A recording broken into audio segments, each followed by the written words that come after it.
Allons-y.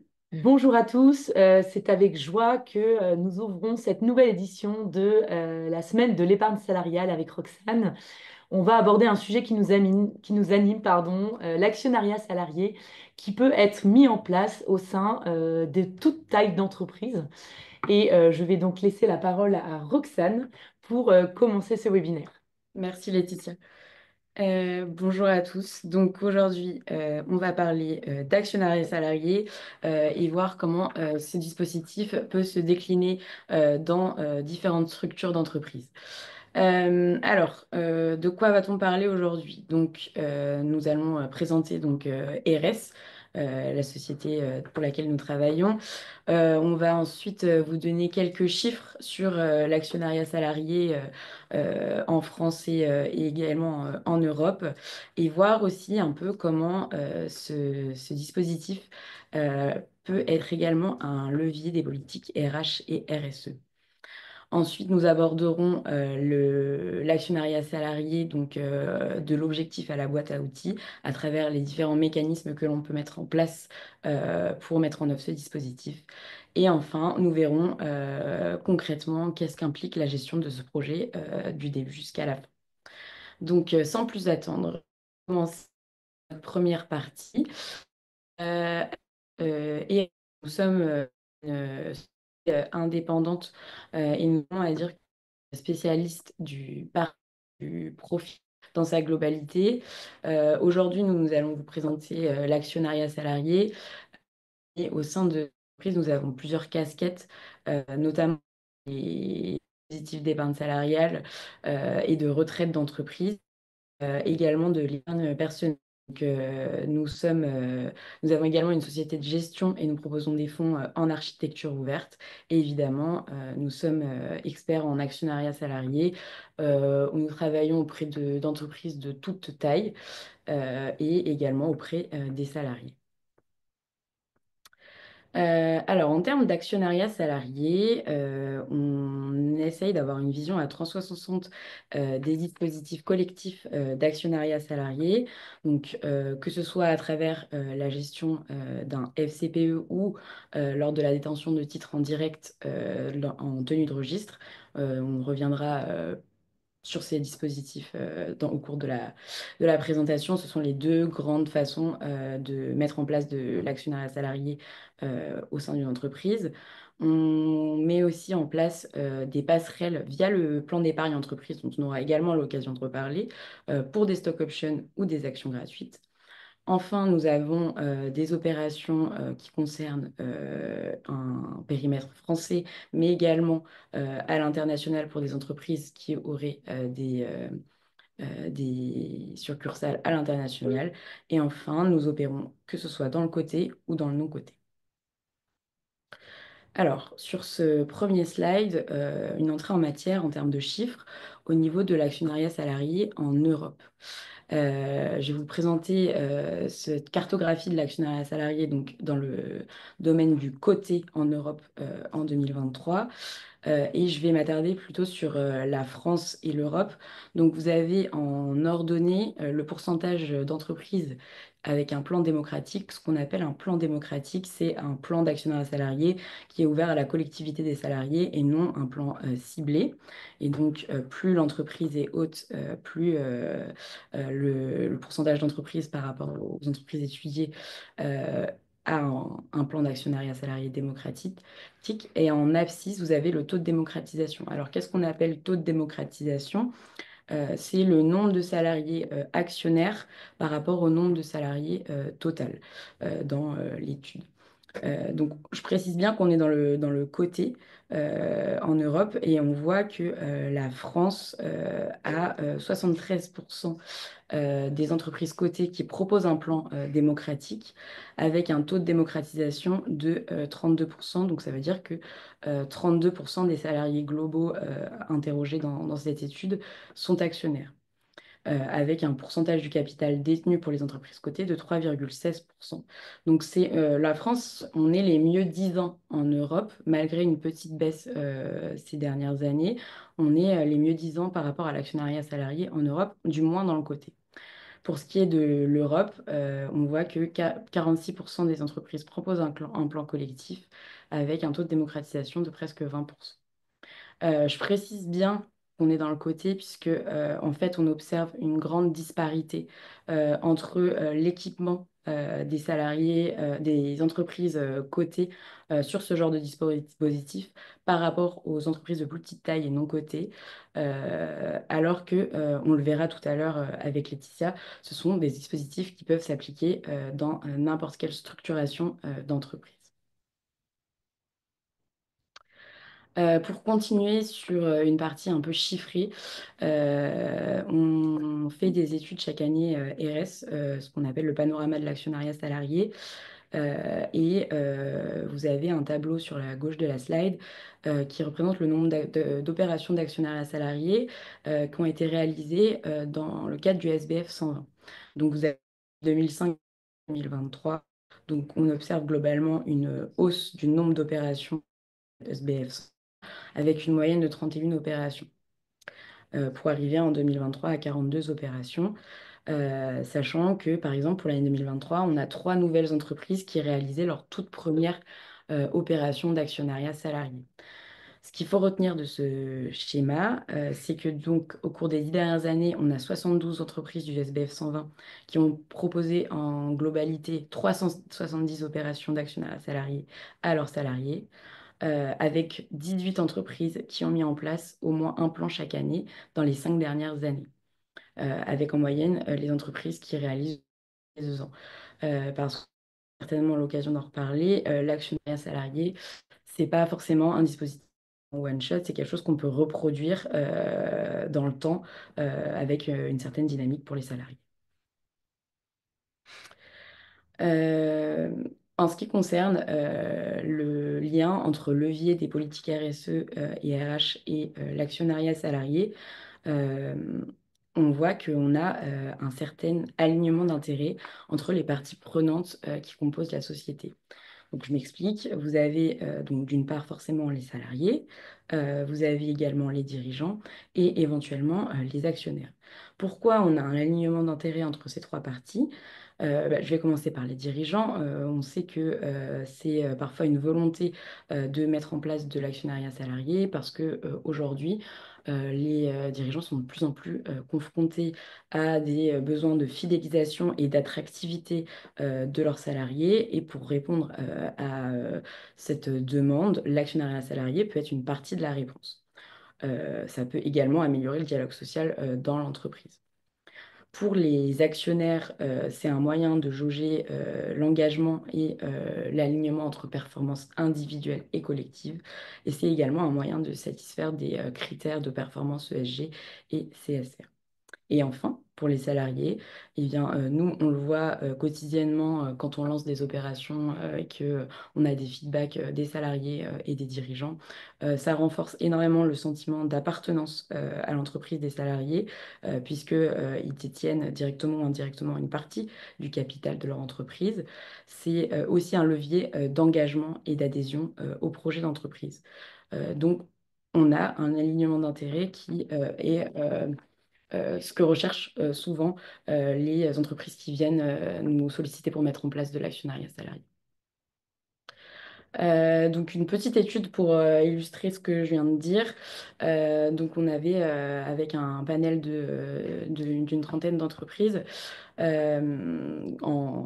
qui avaient de l'actionnariat salarié et une 38 entreprises qui n'en avaient pas.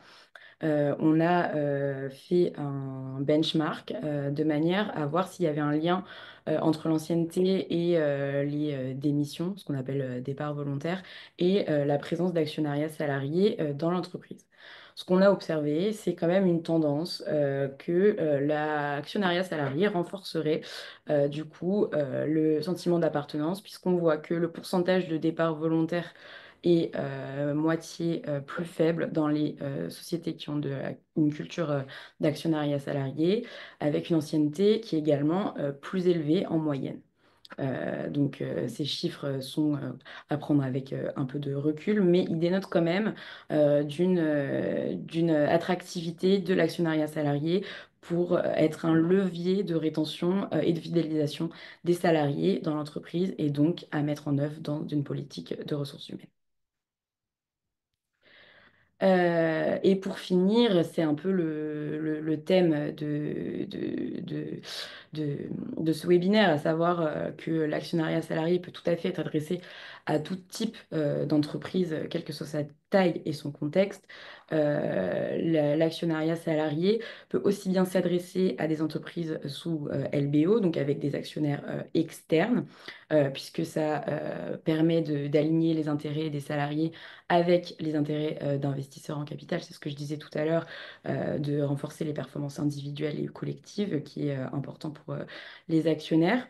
On peut tout à fait également penser à des entreprises familiales, puisque là, on est dans une recherche de sentiment d'appartenance et de fidélisation des salariés en les associant au capital. Dans le cas des entreprises en retournement, entreprises qui connaîtraient des compliquées, alors on a une palette de dispositifs large qui nous permet notamment aux salariés des potentiellement gratuites ou un mécanisme d'abondement unilatéral qui permettrait d'intéresser ces salariés sans qu'il y ait un risque financier de leur part et donc d'avoir un risque maîtrisé, voire nul dans ces cas et de mettre en place de l'actionnariat salarié dans ces cas de figure. Et enfin, on a l'exemple des startups, donc des sociétés à forte croissance. L'idée, c'est d'associer l'ensemble des collaborateurs à cette croissance dans ce type d'entreprise. Et je vais laisser la parole à Laetitia qui va vous présenter la boîte à outils, les objectifs de l'actionnariat salarié. Merci beaucoup, Roxane. Comme elle l'a très bien dit, la boîte à outils au niveau des dispositifs d'actionnariat salarié, elle déborde. Donc, il est indispensable de toujours partir de votre besoin avant de choisir tel ou tel outil à mettre en place pour déployer votre dispositif d'actionnariat salarié. Donc, pour que celui-ci soit évidemment une réussite utile et efficace, il est indispensable qu'il corresponde à la situation de votre entreprise, qu'il soit maîtrisé, que ce soit à l'entrée ou à la sortie, et d'éviter de mettre en place une usine à gaz et donc de mettre un dispositif trop complexe. Donc il y a des questions à se poser au début de la réflexion qui va être déjà savoir pourquoi. Est-ce que je suis dans le cadre d'une transmission d'entreprise?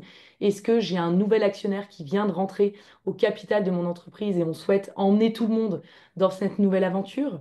Est-ce que je cherche un dispositif pour attirer des talents, fidéliser mes salariés?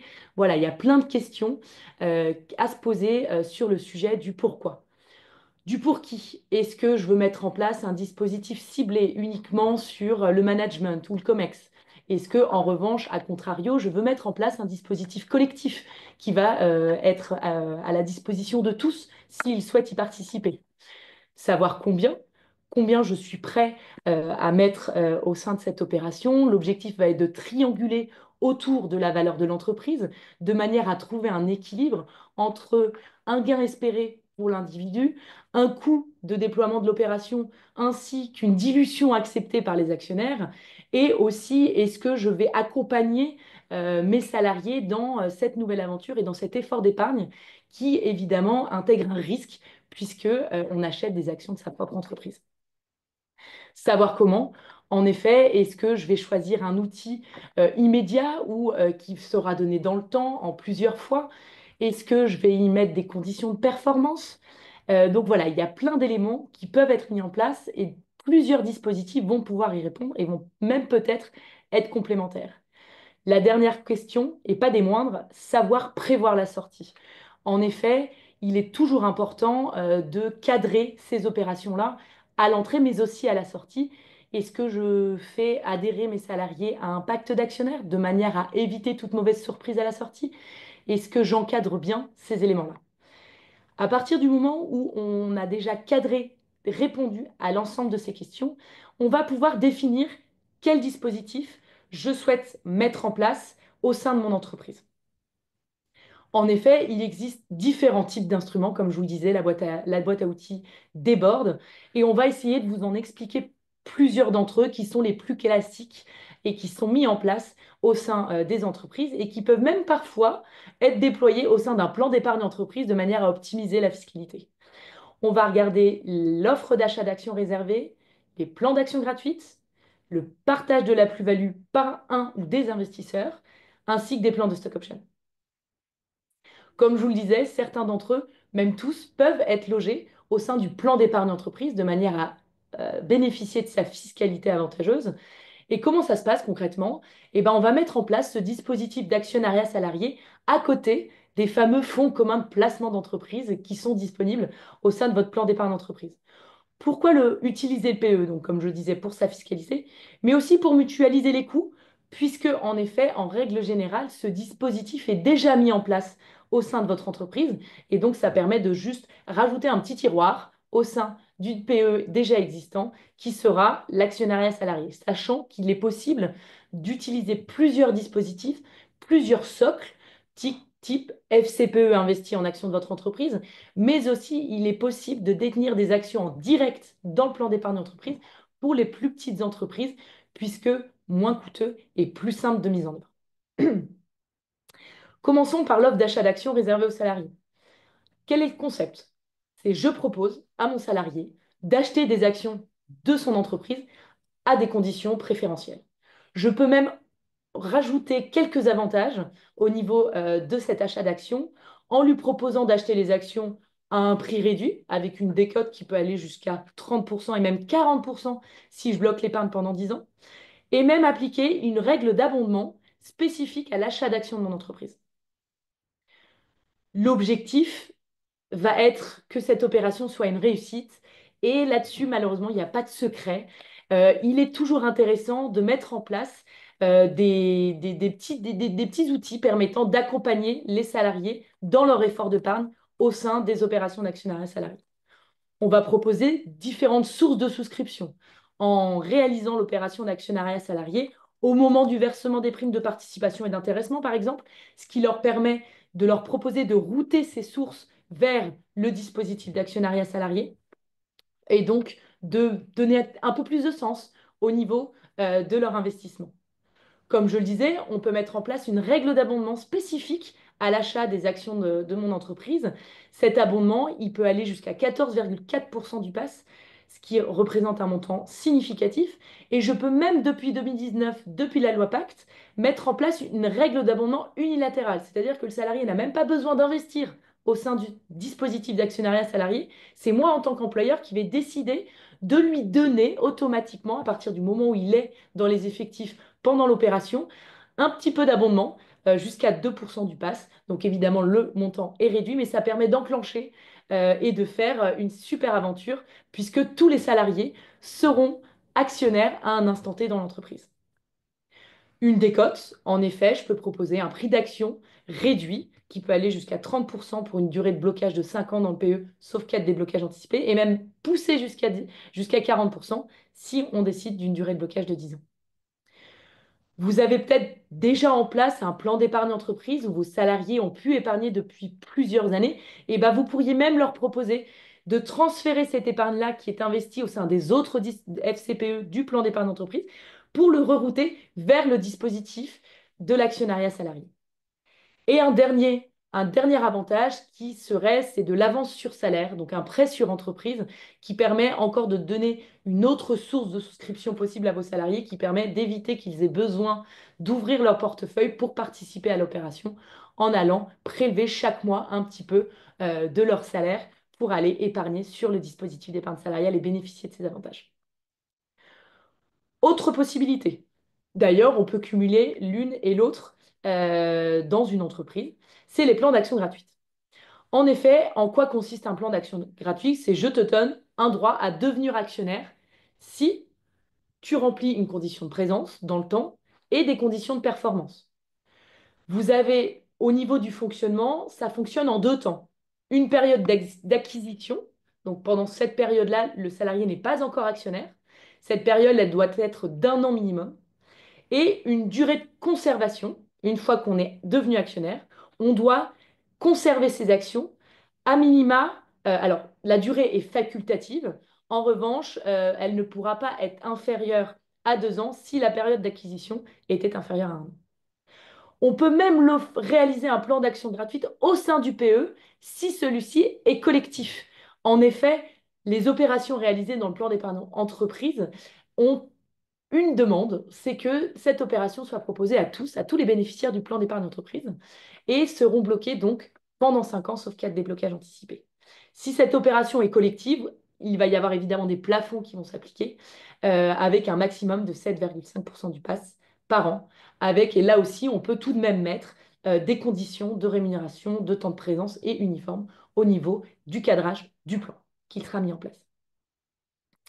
Autre dispositif qui lui aussi a vu le jour en 2019 avec la LOPACT, qui s'appelle les contrats de partage de la plus-value par les investisseurs. Là, on change un petit peu le système, puisque là, c'est un actionnaire, typiquement dans le cadre d'une société qui est sous LBO, c'est un actionnaire qui va décider de partager une partie de sa plus-value réalisée, évidemment s'il y en a, auprès de l'ensemble des salariés de l'entreprise dans lequel il aura investi durant cette aventure-là. Comment ça se retranscrit? Ça va être par le versement de cette plus-value. Pour le salarié, ça sera comme un abondement unilatéral qui sera automatiquement placé dans le plan d'épargne entreprise une fois la plus-value réalisée, donc à la sortie de l'actionnaire, et bloqué pendant 5 ans à partir du moment où l'abondement unilatéral aura été versé chez le salarié. Au niveau de l'employeur, aucune chose à réaliser, à part évidemment mettre à disposition ce plan d'épargne entreprise pour pouvoir verser cet abondement unilatéral. Au niveau des spécificités du cadrage de ce contrat de partage de la plus-value, il va être nécessaire que l'investisseur s'engage à minima pour 5 ans, que le contrat ait une durée de vie avant de se débloquer d'un minimum de 3 ans, un plafond individuel pour chaque salarié de 30% du PAS, qui représente plus de 14 000 euros en 2025. Et comme je le disais, vu que cet abondement va être placé dans le plan d'épargne entreprise, il va y avoir une indisponibilité de 5 ans sur l'abondement pour le salarié. Dernier outil, la passerelle des stock options vers le plan d'épargne entreprise. Comment ça fonctionne? Au niveau de, c'est je donne le droit à un de mes salariés d'acheter des actions à un prix préférentiel sur sur une durée de temps définie, avec ses avoirs indisponibles du plan d'épargne entreprise. C'est ce qui permettra de loger ces stock options les actions, pardon, liées à la levée de stock options au sein du plan d'épargne entreprise, de manière à pouvoir bénéficier de sa fiscalité avantageuse. Le plafond, en réalité, le plafond individuel, il n'y en a pas réellement. En revanche, vu que pour pouvoir lever ces stock options, le salarié va devoir utiliser de l'épargne indisponible de son plan d'épargne entreprise, bah, à la limite, ça va être l'épargne indisponible de son PE. Les titres, une fois levés, vont être donc logés au sein du plan d'épargne entreprise et bloqués pendant 5 ans. Alors la petite spécificité, les cas de déblocage anticipé ne sont pas applicables, donc les actions seront bien incessibles pendant 5 ans, sauf dans le cas d'un décès évidemment. Le ciblage, c'est l'avantage, c'est que c'est le seul outil qui peut être réalisé au sein d'un plan d'épargne d'entreprise et qui n'a pas besoin d'être collectif. En effet, là, vous pouvez garder le côté ciblé d'un plan de stock option réalisé en dehors du PE, décider des conditions pour chaque individu sans avoir besoin de gérer ça dans un panier et de faire la même chose pour tout le monde. Voilà au niveau des dispositifs les plus classiques qui sont déployés au niveau de l'actionnariat salarié. Vous l'aurez compris, on a quand même gardé un focus au niveau du plan d'épargne entreprise. Ça, c'est à cause de notre métier. En effet, c'est notre spécialité. Il en reste plein d'autres. N'hésitez pas à vous poser les bonnes questions. Surtout que n'oubliez pas qu'il n'y a pas un seul dispositif qui répondra à votre besoin. Et en effet, il existe plein de dispositifs, donc n'hésitez pas à ouvrir les réflexions, mixer les éléments de manière à répondre à votre besoin. Roxane, je te redonne la Merci.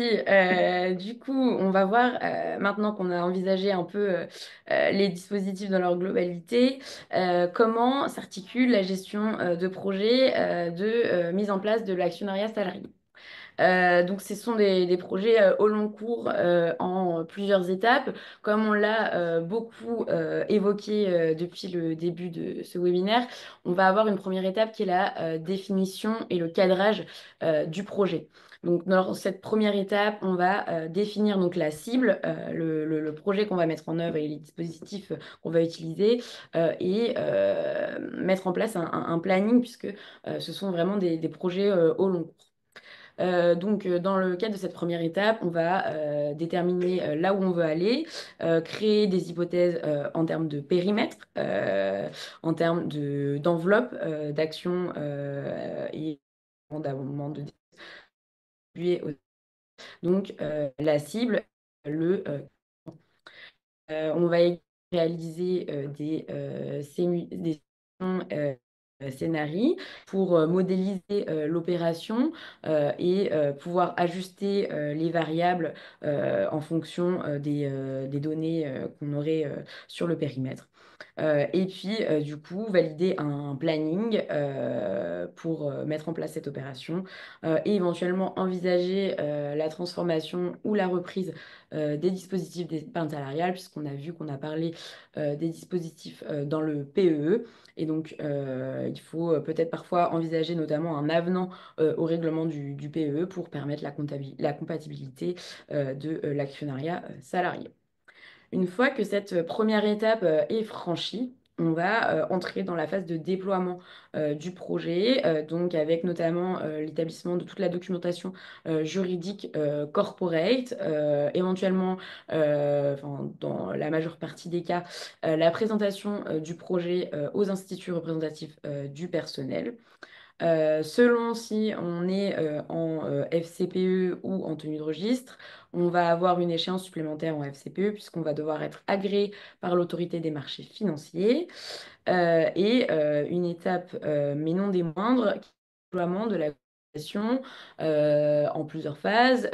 D'abord auprès des ressources humaines et des relais du projet et enfin auprès des salariés qui seront les concernés par cette opération.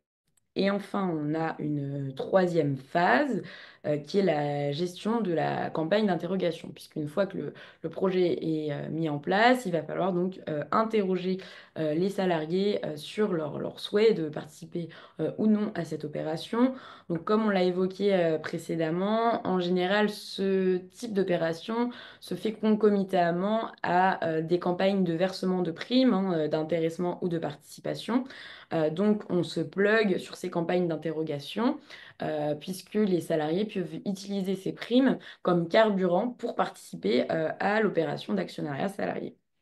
Et donc, il y a tout un travail autour du paramétrage de l'environnement de souscription. Donc, ça, c'est chez nous, chez RS, mais également la collecte des choix des salariés et ensuite la restitution de ces choix aux teneurs de compte, mais également à l'entreprise pour arriver in fine à la dernière étape qui est donc la réalisation de l'augmentation de capital ou la cession de titres selon le choix retenu et donc l'investissement de l'épargne des salariés en action de l'entreprise. Donc voilà, c'est une modélisation assez schématique et globale. L'idée, c'était pas de reprendre une timeline avec toutes les étapes du projet puisqu'elles sont nombreuses, mais de bien dégager ces trois phases du projet qui sont tout aussi importantes pour le succès de l'opération.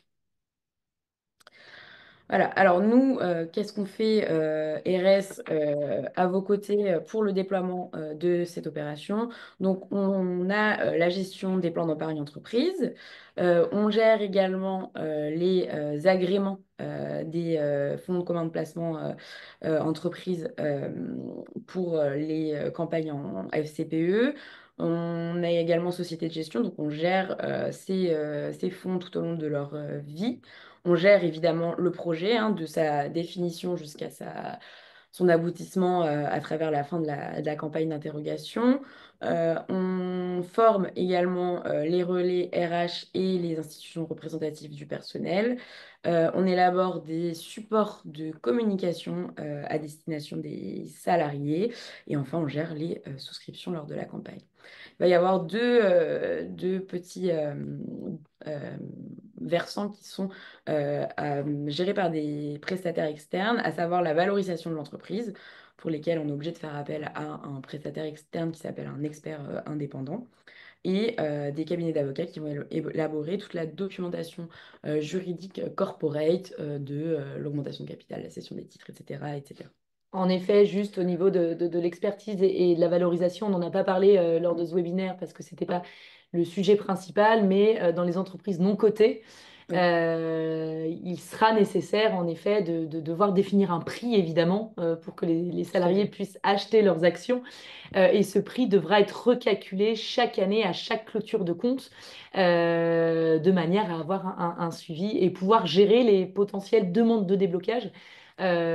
Puisque l'épargne étant détenue au sein du plan d'épargne d'entreprise, le salarié, en fonction du dispositif qui a été mis en place, pourra demander le déblocage de cette épargne. Et donc, il faudra bien qu'on ait un prix. Et donc, on fait appel pour le non-coté à un expert indépendant qui va avoir pour mission de rédiger une méthode de valorisation qui permettra justement de calculer ce prix à travers chaque clôture de compte. Donc, il est indispensable de faire appel à ces experts. Et pareil pour le juridique corporate, ça peut être fait en interne. Tout dépend. On s'adapte évidemment avec les ressources que vous avez au sein de vos entreprises, sachant que l'objectif derrière ce volet juridique corporate, c'est d'encadrer l'opération que vous allez réaliser, que si c'est à travers une augmentation de capital ou une cession de titres. En effet, vous avez un cadre juridique à appliquer, des mises à jour potentiellement de statut à réaliser, une rédaction d'impact si vous le souhaitez. Et donc, c'est là où on fait appel au cabinet d'avocats qui sont les sachants sur ces sujets-là et qui peuvent être d'une grande aide sur le déploiement d'une opération de manière à la réaliser dans les règles de l'art. Tout à fait. Voilà pour ce qu'on voulait vous dire, nous, en termes de présentation. J'ai vu qu'il y avait déjà quelques questions sur le chat qu'on va aborder maintenant. Et c'est également le moment, si vous avez des interrogations par rapport à tout ce qu'on vient d'évoquer, de les poser et pour qu'on puisse répondre à toutes vos interrogations, puisqu'il nous reste un peu de temps. Pour commencer, on avait Cédric Thiollet qui nous avait demandé si on avait la liste des questions à se poser au démarrage d'un projet. Alors, cette liste de questions, hein, elle va varier en fonction de chaque entreprise, mais ce qui est sûr, c'est qu'il est indispensable de savoir, comme précisé lors de la présentation, le pourquoi, le comment, le pour qui. Où est-ce que je souhaite placer mon opération? Quel titre je souhaite proposer? Est-ce que je veux proposer, je vais rester à l'échelle de la société opérationnelle, donc je vais lui proposer les titres de cette société opérationnelle, ou est-ce que je prends un petit peu plus de hauteur et que je vais me situer au niveau de la holding? Est-ce que je propose des actions ordinaires, des actions de préférence en pari passu? Il y a plein de questions à se poser. Est-ce que je souhaite que mes salariés aient besoin de montrer un engouement et d'investir, ou est-ce que je suis OK sur le fait de mettre en place un abondement unilatéral donné à tous alors qu'il n'a pas l'obligation d'émettre le souhait d'investir? Voilà, il y a plein de questions. Ça fait partie de la phase 1 que Roxane a présentée, de se poser et de prendre le temps de comprendre le besoin et d'analyser, de cadrer tout le dispositif qui sera mis en place pour le déploiement de l'opération. Peut-être la première question à se poser, c'est de savoir si on veut partir sur un dispositif Bien collectif ou sûr. d'embarquer tout le monde ou un dispositif ciblé. Ensuite, de déterminer le budget et la part du capital qu'on veut allouer à ce projet. Et puis après, il y a plein de questions qui en découlent. Quelle participation maximale par collaborateur? Est-ce qu'on fait une opération unique ou est-ce que c'est une opération qui se répétera dans le temps? Est-ce qu'on est sur ce que disait Laetitia, un dispositif qui implique un investissement du salarié? Quelle aide on lui propose, d'où viennent les titres, est-ce qu'on qu'on a une augmentation de capital, ou est-ce qu'on cède des titres qui seraient autodétenus ou achetés sur le marché, etc., etc. Voilà, donc ça, c'est les questions à se poser au démarrage, mais effectivement, je pense que les premières questions vraiment où on peut pas passer outre, c'est pour qui, pourquoi, comment, pour ensuite avoir les bons outils qui vont se présenter à nous, plutôt que de partir d'abord d'un projet et de dire bah, je veux faire une passerelle sans avoir s'être posé préalablement la question de quel était l'objectif de mon projet.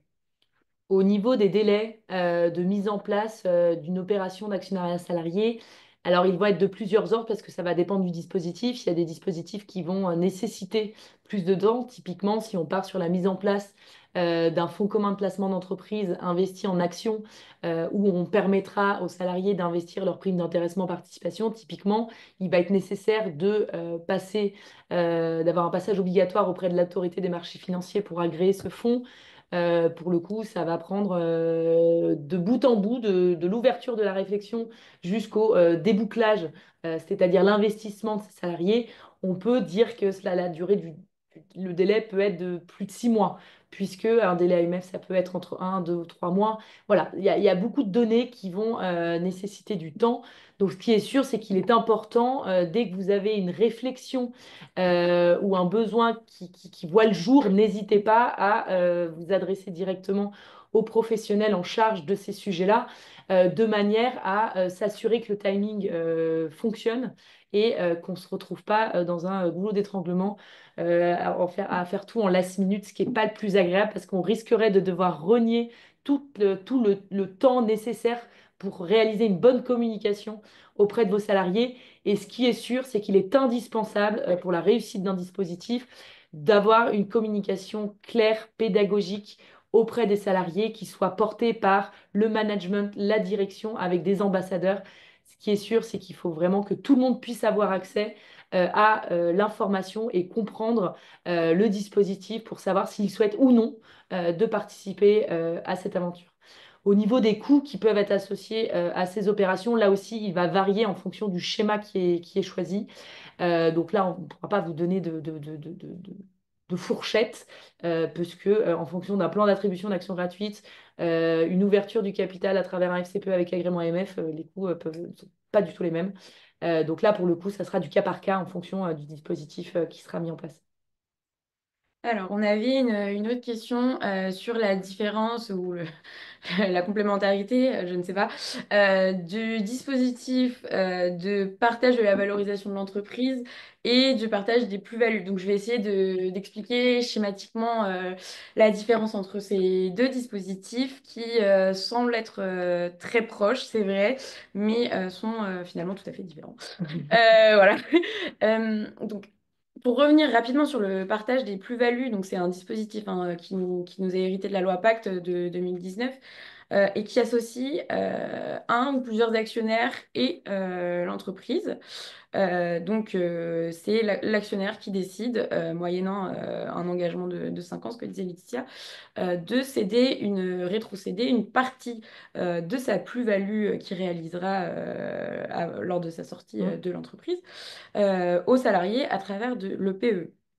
Sur le plan de valorisation d'entreprise, on est sur un dispositif qui est issu de la loi de partage de la valeur, où on a en fait, on détermine une sorte de prime témoin. Donc, on n'a pas d'actionnaire qui est dans la boucle pour ce dispositif. C'est simplement l'entreprise qui met en place un dispositif qui détermine une sorte de prime témoin. Exemple, j'octroie 1000 euros à tous mes salariés. On va prendre une période donnée. Et pendant cette période donnée, on va estimer qu'en fonction de l'évolution de la valeur de l'entreprise, cette prime va évoluer à la hausse ou à la baisse. Donc en fait, c'est un sorte de coefficient qu'on va appliquer à cette prime. Et lors de la fin de cette période, vont être attribués aux salariés la valeur de la prime auquel on applique le coefficient lié à l'évolution de la valeur de l'entreprise. Donc on voit quand même qu'on est sur deux dispositifs quand même différents. Nous, on a un petit bémol chez RS par rapport au partage de la valorisation de l'entreprise, qui est le plafond d'exonération qui est assez faible. De mémoire, on est sur 2 ou 3% Mm. du plafond annuel de sécurité sociale, ce qui fait que les montants qu'on peut octroyer aux salariés sont relativement faibles, enfin en tout cas les montants exonérés. Et puis, si on se dirige quand même vers ces dispositifs, c'est pour aussi bénéficier d'exonération tout en intéressant les salariés au projet. Et donc, on est assez dubitatif sur les exonérations de ce dispositif qui nécessite quand même une mise en œuvre avec une exonération très très minime. Voilà. Pour continuer juste sur le contrat de partage de la plus-value, il y a une autre question. Toujours le même principe, hein, c'est un investisseur qui décide à sa sortie de rétrocéder une partie de sa plus-value. En revanche, la loi précise bien que la rétrocession sera sous forme d'abondement Oui. unilatéral placé, investi sur un plan d'épargne d'entreprise. Donc oui, il est obligatoire d'avoir un PE puisque ça sera le seul moyen de rétrocéder cette plus-value. Au niveau de que l'investisseur doit rester engagé pendant au moins 5 ans, la règle est que ce contrat est mis en place pour un minimum de 5 ans. En revanche, il peut se déboucler à partir de 3 ans. C'est-à-dire qu'il y a forcément l'investisseur doit rester au sein, ou l'actionnaire d'ailleurs, doit rester investi au sein de l'entreprise à minima 3 ans du compté de la signature du contrat jusqu'au débouclage. Voilà pour cet élément-là. On va essayer de reprendre les questions. Ouais. Au niveau des stock options, oui, aujourd'hui, c'est le seul dispositif d'actionnariat salarié ciblé qui peut être logé dans un plan d'épargne entreprise. Les autres devront répondre à l'obligation de collectivité du plan d'épargne entreprise. Là-dessus, c'est bien le cas.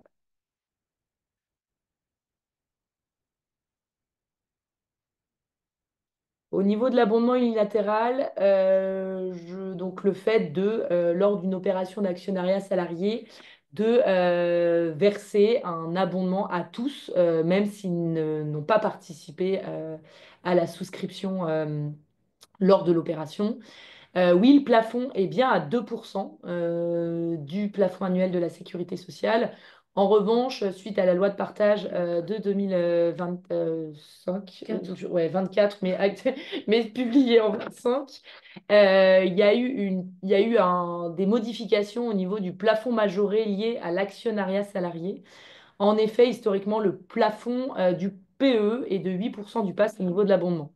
Lorsque l'abondement est dédié, en tout cas une partie est dédiée à un dispositif d'actionnariat salarié, ce plafond est majoré et passe à 14,4% du PAS, intégrant l'abondement unilatéral des 2%. Depuis la loi de partage de 2024, le plafond majoré de l'actionnariat salarié, s'il y a une partie de cet abondement en abondement unilatéral, est passé à 16% du PAS. Et en fait, c'est un alignement d'ailleurs, pour information, avec le plafond Ouais, d'abondement du PERECO, du PER, du plan d'épargne retraite. tout à fait. Euh,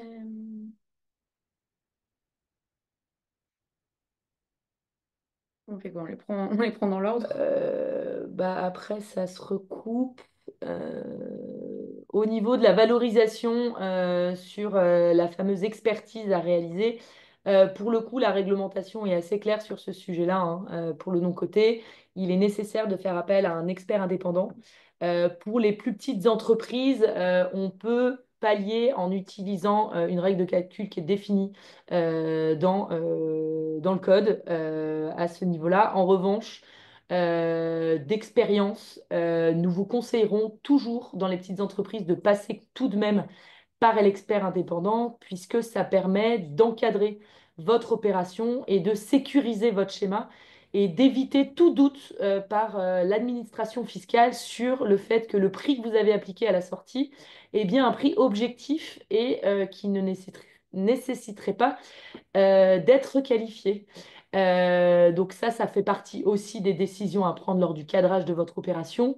Mais nous, au niveau de notre pratique, auprès de l'ensemble de nos clients dans nos côtés, on demande à faire appel à un expert indépendant de manière à éviter toute mauvaise surprise à la sortie et que chaque individu se retrouve requalifié en salaire au niveau de l'imposition, ce qui n'est jamais très agréable, surtout que ça peut représenter des montants très importants et donc un vrai enjeu. On avait une question sur les stock options et les BSPCE. Alors non, il ne s'agit pas du même dispositif. Les BSPCE sont des bons de souscription qui sont réservés à des entreprises de moins de 15 ans et qui ne sont pas compatibles avec le plan d'épargne entreprise. C'est pour ça qu'on ne l'évoque pas aujourd'hui. En revanche, ça reste un dispositif d'actionnariat qui peut être proposé aux salariés pour un certain type d'entreprise bien spécifique.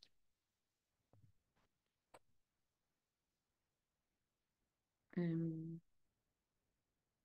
Au niveau des dispositifs qui sont plus intéressants que d'autres, dans le côté ou dans l'autre côté, ça va encore une fois, il ne faut pas partir de la boîte à outils, mais bien du besoin avant de choisir l'outil. Donc je ne pourrais pas vous dire lequel est le plus intéressant. En revanche, ce qui est sûr, c'est que vous avez des dispositifs qui peuvent être logés dans des cadres fiscaux optimisés. Ce qui permet d'avoir un système gagnant-gagnant, que ce soit pour l'entreprise qui déploie l'opération, mais aussi pour l'individu, le salarié qui pourra en bénéficier. Donc sur ces sujets-là, il est indispensable d'avoir le besoin pour définir le dispositif qui sera le plus adapté et le plus intéressant dans ce cas de figure-là. Oui, parce que pour résumer, en fait, le plan d'épargne entreprise, ça permet aux salariés de n'être imposés que sur les plus-values qu'ils réalisent à hauteur de 17,2% et non au PFU, comme sur la plupart Mm. des dispositifs. Donc, c'est globalement assez intéressant pour lui, sachant qu'il bénéficie en plus, dans la plupart des cas, d'un abondement ou d'une décote. Pour l'entreprise, ça peut se révéler très intéressant aussi socialement et fiscalement si elle l'utilise comme carburant, tout ce qui est prime d'intéressement, participation, etc., qui sont exonérés de charges sociales, moyennant le forfait social sous réserve de la taille de l'entreprise. Et donc, du coup, qui sont quand même globalement intéressants. Donc, voilà pourquoi on travaille beaucoup avec le plan d'épargne d'entreprise qui, à notre sens, reste un outil intéressant pour l'entreprise et pour le salarié et permet des opérations collectives. Sachant que, pour votre information, l'administration a apporté quelques petites nouveautés au niveau du traitement des management packages Oui. en février 2025. Donc là aussi, il est important d'avoir ces éléments-là et de peut-être revoir un petit peu ces pratiques en interne de manière à éviter, encore une fois, toute mauvaise nouvelle sur le cadre fiscal qui pourrait être appliqué à la sortie où, pour le coup, certains outils qui étaient très utilisés historiquement pourraient être devenus un petit peu moins intéressants. C'est là où potentiellement mettre une petite... Encore une fois, le ciblé et le collectif, c'est pas l'un ou l'autre. C'est des dispositifs qui peuvent être totalement complémentaires. Et si on peut mettre un petit morceau dans le cadre collectif qui est, pour le coup, qui évite normalement tout mouvement ou en tout cas rebondissement, ça peut être une option. Donc évidemment, les équipes chez nous se tiennent à votre disposition. N'hésitez pas à nous écrire pour qu'on regarde les différents éléments de manière à répondre au mieux à vos besoins et trouver le dispositif ou les dispositifs qui permettront de répondre à vos réflexions. Je pense qu'on est pas mal. Ouais, Merci beaucoup pour votre attention. On vous souhaite évidemment avec Roxane une excellente semaine de l'épargne tout salariale à fait. Une bonne journée également. et une très bonne journée. Merci Merci à tous. beaucoup. Au Au revoir. revoir.